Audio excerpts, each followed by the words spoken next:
Yan, ang ganda ng umaga. Good morning. Ang dami pa dito sa amin ng kabayo. Oh. Good morning, mga kaprobinsya. Kami ngayon ay naglalakad-lakad sa umagang ito at hindi pa mainit. At marami pang pugs. Oh. Malamig pa sa pakiramdam. Oo.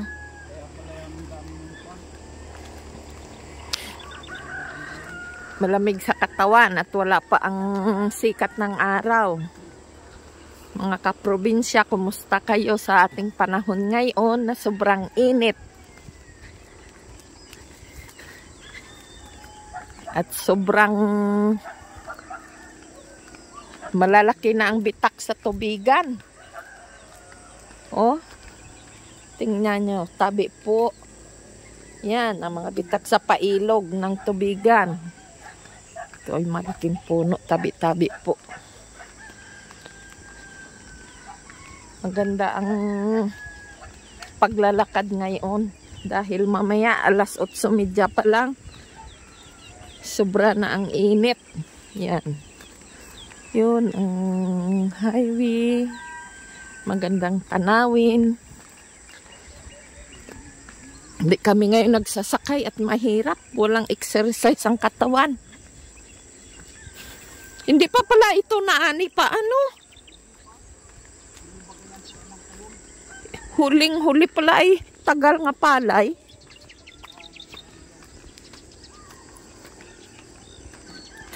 Yan ang bundok.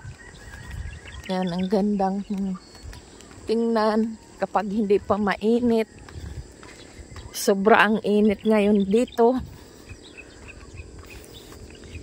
Ngayon lang namin naranasan nga ganito ang sobrang init. Kaya kami ay naglakad-lakad at medyo kailangan na talaga ng katawan ang paglalakad-lakad namin. Mga kaprobinsya, kumusta kayo? Sa aming paglalakad, ayan, may saging. Abuti naman ang kang... Oo. Malakad-lakad at hindi pa mainit.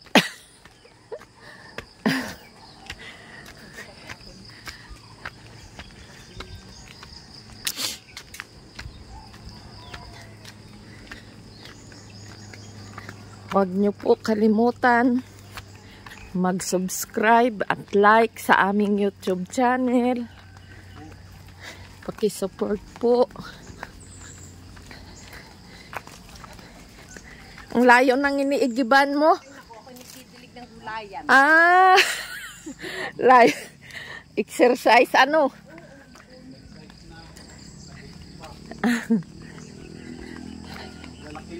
Paki-support po sa aming YouTube channel. Yan, nandito na kami. Oo. Peking duck nga ano? Ay, oo. Peking duck.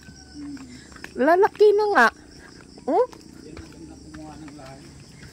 Oo, tapos malahian din ng wild duck sa tubigan. Magkamayroon din ng lahi. Magkakalahi na naman ng wild duck ang Peking duck. Malalaki? Oh? Ay, oo nga. Ganda. Yan. Ang ganda paglakad-lakad.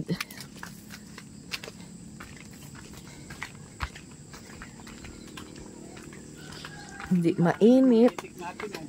Saan? Oo. Baka yan ay malalahian din ng Peking duck. Ngayon na ang aming kubo. Maganda.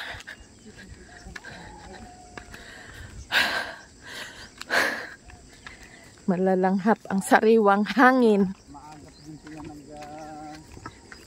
nangangain. Hindi dyan sa atin harap ng kwan may tubigan ay. Dyan ang may tubig. Yung may maraming uad. Yan ang aming mga alagang itik, oh. Ay, native na may lahing wild duck. Yun naman ay Peking duck, ang lalaki, oh. Kulay puti. Hindi makita. Oo nga, ano? Nangingitlog na daw yan ay. Hala, lalaki nga ano.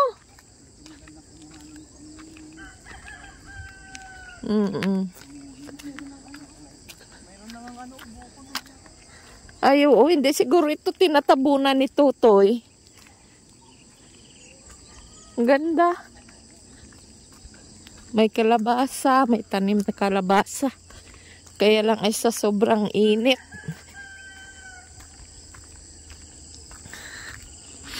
Sobrang init.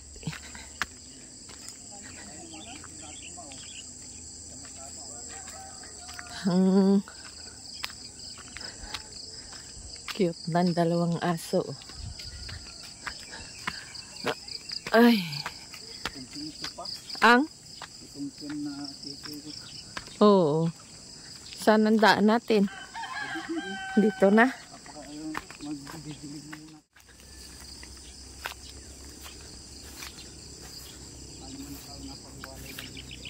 Baka nasama dyan, oh.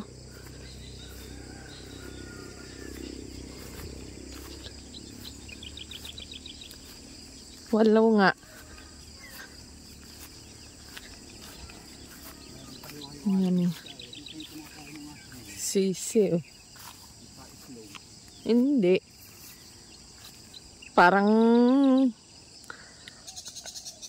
kuwan. Maganda maglakad-lakad sa umaga sa paligid. Dahil hindi mainit. Malamig pa sa katawan. Na yan ang aming mga sisiwan dito. Mga itim. Yan. Ganda. Puro mga tanim dito sa amin sa paligid namin. Ay! Madami pang hamog ang tubigan. Mamaya-maya wala na. Mga 7:30 umpisa na ang init. Wala na ito. Mga hamog na ito. Oo. Didilig kami ng aming mga halaman.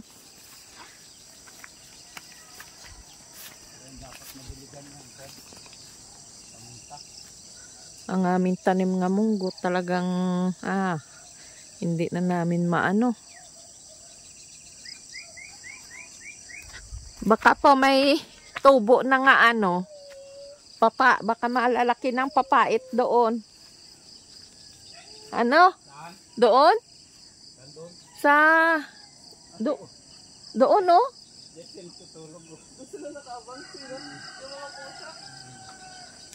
Hoy. Yung doon pa?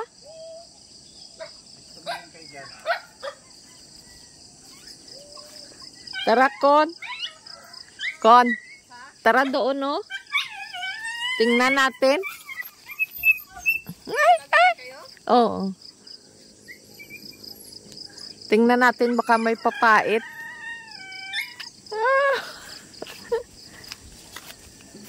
Talagang hindi makakuha ng ano sa sobrang init doon. Natanggal na ari. O ano kaya ito, hinog na? Ay. Ano? Brown out?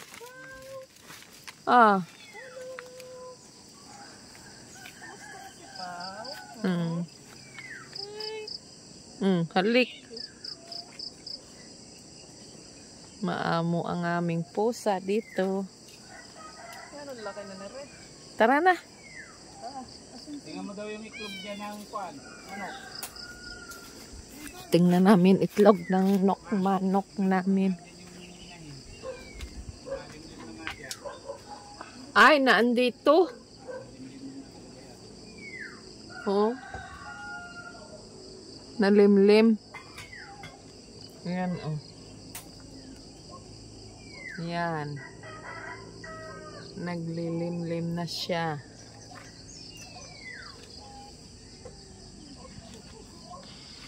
Koon, tingnan natin daw ng papait. Tara.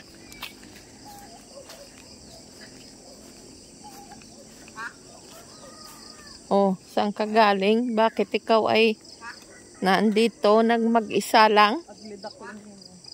Tanga ka? Saan ka nangitlog ka?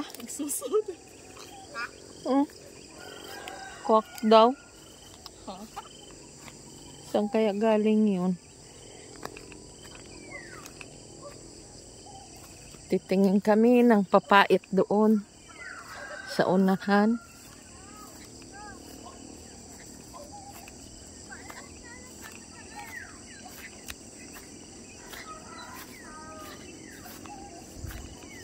Akala ko magdidilag tayo.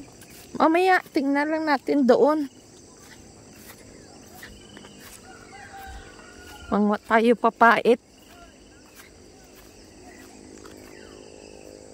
Mangwa papait! Mangwa papait!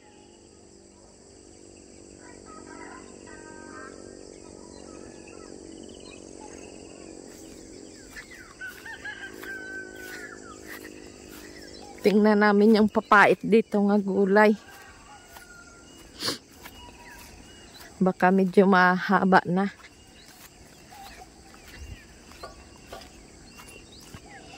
Ang aming munggo ay talagang hindi makaka-recover sa sobrang init. Masakit yung init talaga sa mga halaman. At ang mga damo ay unti-unti na nasusunog, namamatay.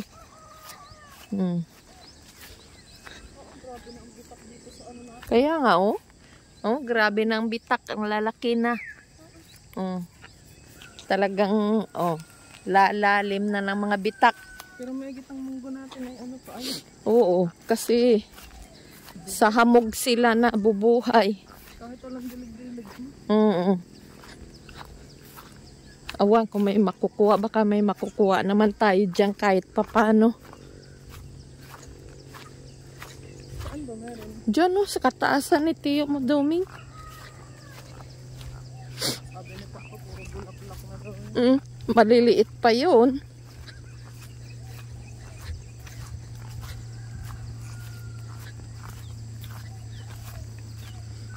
Hindi na nanakipang kuwan mo kagabi eh. Hindi, ginhawa ng anak ko na. Gawa siguro nung luya. Luyang dilaw. Dito kami nangunguha ng papait.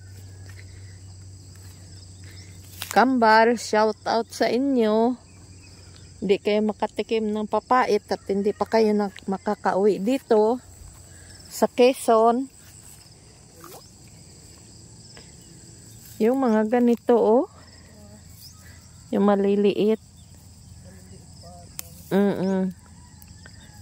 Sige. Ha? Ganito ang papait. Ito. Maliliit pa masyado. Kaya nga ito ang halaman na papait. Ginugulay dito. Nga tumutubo pag ganitong panahon. Kaya lang ay hindi sila masyado makatubo at gawa nga ng sobrang init. May natubo man ay iilan-ilan. Masarap kasi ito. Nung minsan pa kami naghahanap ng ganitong gulay. Ito ay gisa lang sa kamatis. Nga marami, masarap siya. Lasang ampalaya ang pagkapait niya.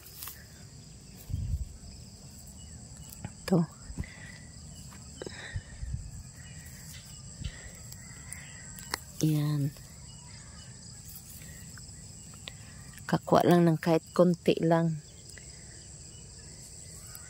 Nakakamis kainin ang papait. Ito.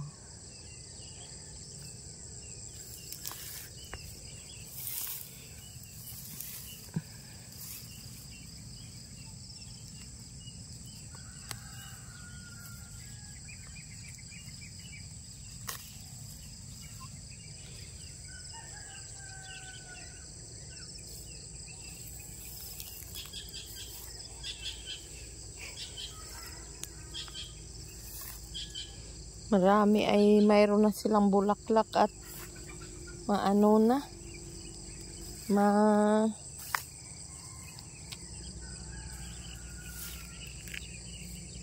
Kapag mayroong bulaklak, hindi na magandang gulayin.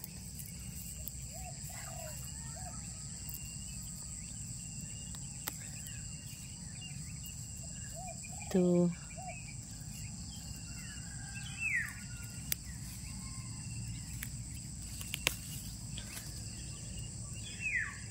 Ito yung tuyo, ang lupa. Ganda dito. Yan na, ang sikat na ng araw dyan. Pag yan ay lumabas na dyan, sagting na ang init mamaya.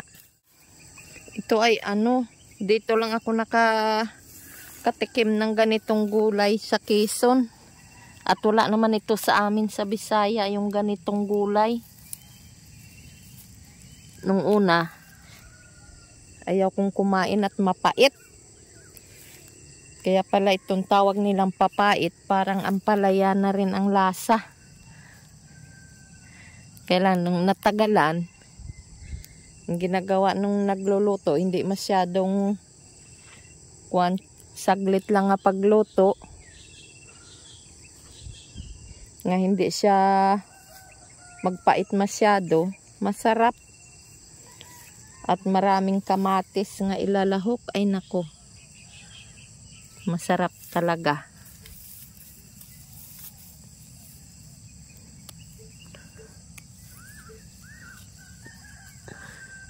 Ito man lang sana kung inulan saglit ng isang beses nga ulan man lang. Ang bilis nito maglago. Ang ganitong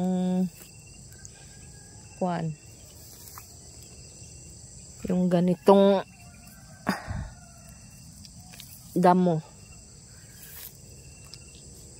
Talagang ito na tubo talaga siya ng yung panahon ng tag-init. Kasi pag medyo matubig, hindi din ito natubo. Sa tag-init talaga sila natubo. Kaya lang ngayon ay sobrang init. Kaya hindi sila makalago ng husto at bitak-bitak na nga ang lupa.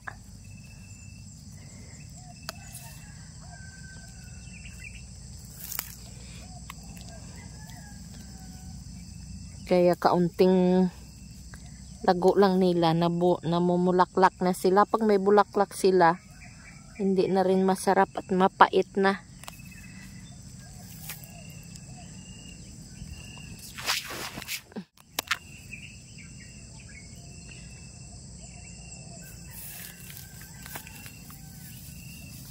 Masarap gisahin.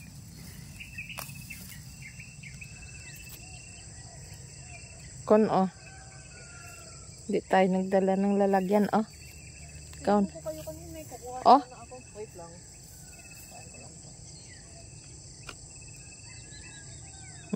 Ganito ang itsura ng papait.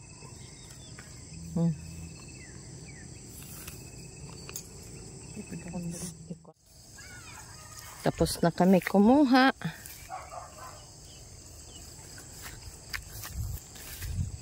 Uwi na kami at sobrang init na. Be? Yan, ang papait na gulay. Yan. Pindutin niyo yung screen niyo. Para maglinaw. Pindutin niyo ulit. Yan. Yan. Yan ang papait. Dito sa tubigan na tubo yan ng libre. Akala mo ay damo. Paayos nga ayun. Wala tayong Wala pa, lagayan eh. Igayon mo at nalalaglag. Oh. Igayon mo. Ay, Yan. malalaglag yun dito sa Di ilalim. sige. Ingati. Tapos na. Ayan ang init. Nga masakit. Grabe. Oh. Kaya kailangan na namin umuwi.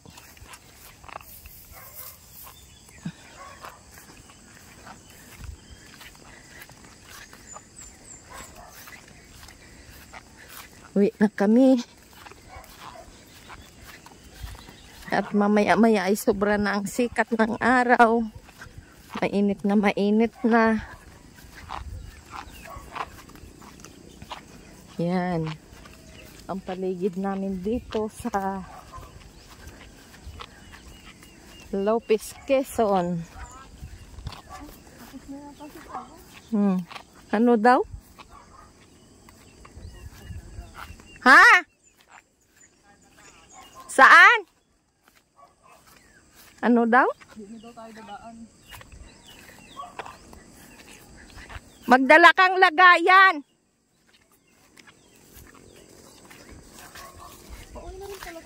Oo. Pauwi na rin kami. At nanguha lang kami ng papait at naglakad-lakad ng kaunti.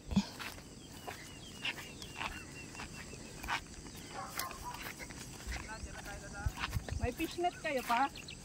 May fishnet? Yan.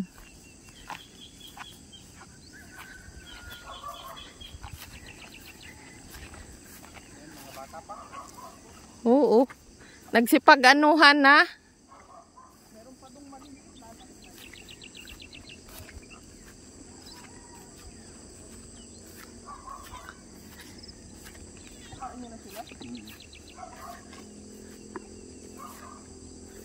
Yung mga pusa. Mga nasa labas lahat. Yan. Hoy! Sabi ni tita. Po! Oh, Dini! Bakit, Ate Len? Nagpapabili ng kwan. Kalating kilong kamatis daw. Ay, magluluto rin sila ng ano. Oo. Saan ang Dito kami daraan kila na.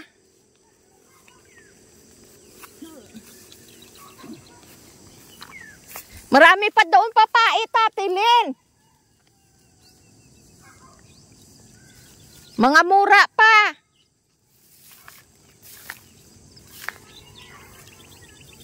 Oo.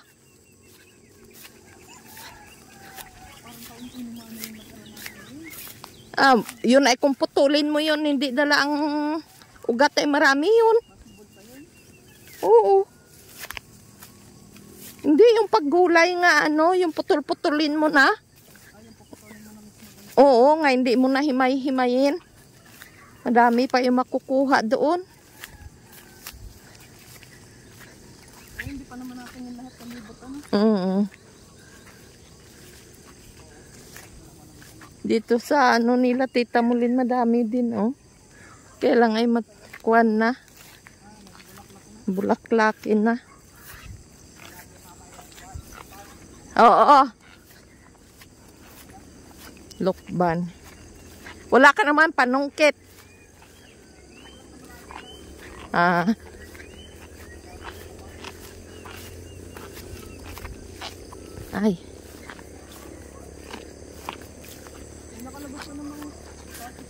Oo. Ay, baka yung tinalian niya yan. Wala man tali. Oo nga. Ay, basa. Ang daming kuwan. Putik.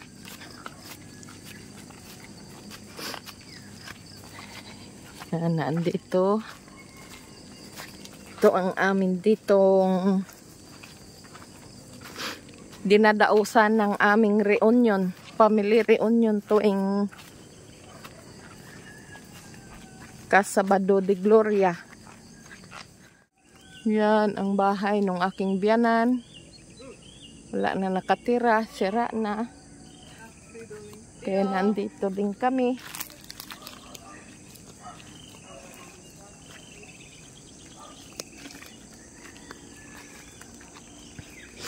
Ay! Yun ang bilas ko nagpapastol ng kanyang kalabaw.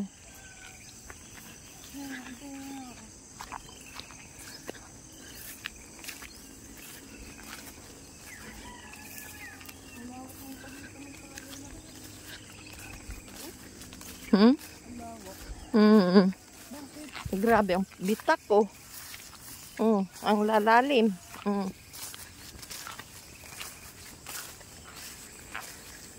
Kaya magkakamali ka dito sa paghahakbang sa tubigan ay maano ka, mapasuot ang paa ay nako, pilay ka.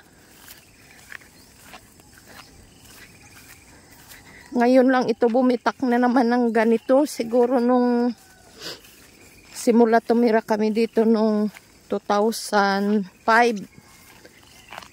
Nung 2006, ganito din noon ang panahon. Nag-El Nino din. Pero hindi ganito ka tindi ngayon. Matagal. Ilang taon bago nagkaganito. Malalaki ang bitak. Ayan, balita kagabi sa TV kagabi sa weather ay ngayong Mayo daw ay mas matindi pa ang init. Diyos ko po.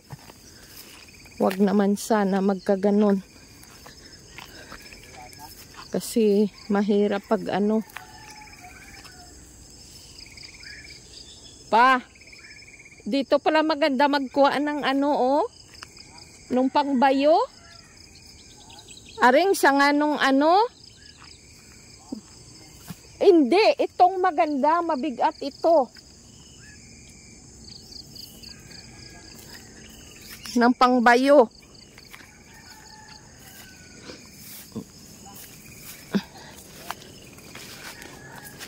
Ano daw? Aya. Anong kunin mo doon? Wala na. Ito ng sitwasyon nung pispan dito. Tuyo na. Wala nang laman. Nakuha na. Yan ay may kasamang mga dalag.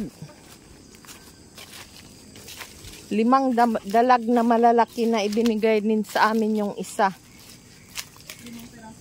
5 daw. Maganda dito, maraming puno ng mga kahoy. Dito, saan ka dadaan? Ito yung passion fruit. Passion fruit ba yan? Oh. Miracle fruit pala. Marami dito tanim nga sari-sari nga mga prutas ang aking hipag.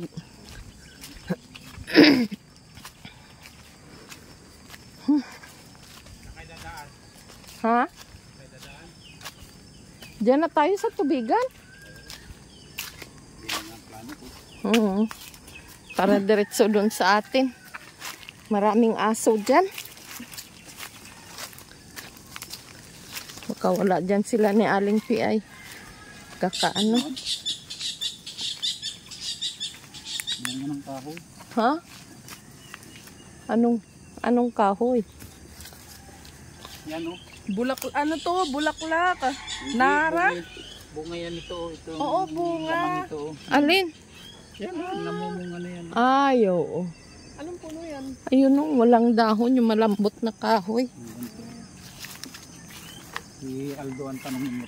Alam yan. Ngayon na ang aming bahay.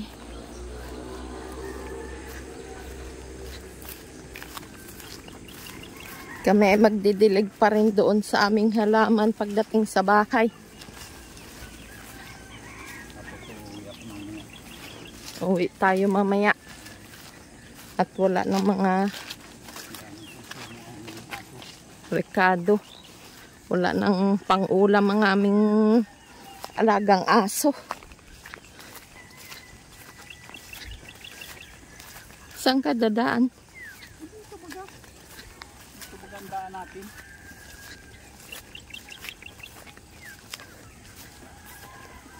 Ngayon pa lang ang kwan ng put-put sa pandesal nga naglalako. Tanghali na. Tanghali na bang alas 6 pala? Alas 6 pa lang ay ganito na agad ang sikat ng araw. Grabe. Oh, napakasakit na agad ang sikat ng araw. Dandahan ka dito kun baka mabuslot yung paa mo. Tingnan yung bibitak ng kuwan, oh, ng tubigan. Oh. Oh, ang lalalim. Oh, Pag nabuslot. malalaki. Baka pilay. Bali pa. Pag ma-outbalance dito.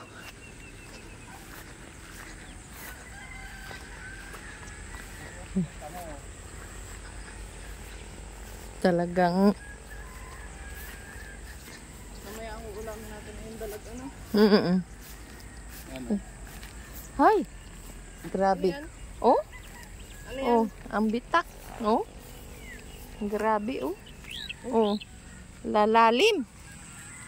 Oh, pag napasyot ang paa mo dito, oh. Oh. Ayan. Lalim na lalim.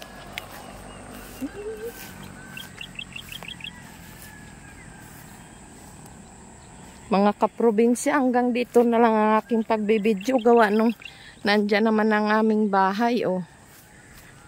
I-stop ko muna ito at ako'y natatakot baka mapapasyot ang paa ko din eh. Maraming salamat sa inyo sa pagsusupport nyo sa aming YouTube channel. Sa lahat nag-subscribe at like at comment sa aming YouTube channel. Maraming salamat sa inyo. Naway pagpalain kayo ng may kapal. I-guide kayo sa araw-araw na pamumuhay tayong lahat. Maraming salamat and God bless. Bye-bye.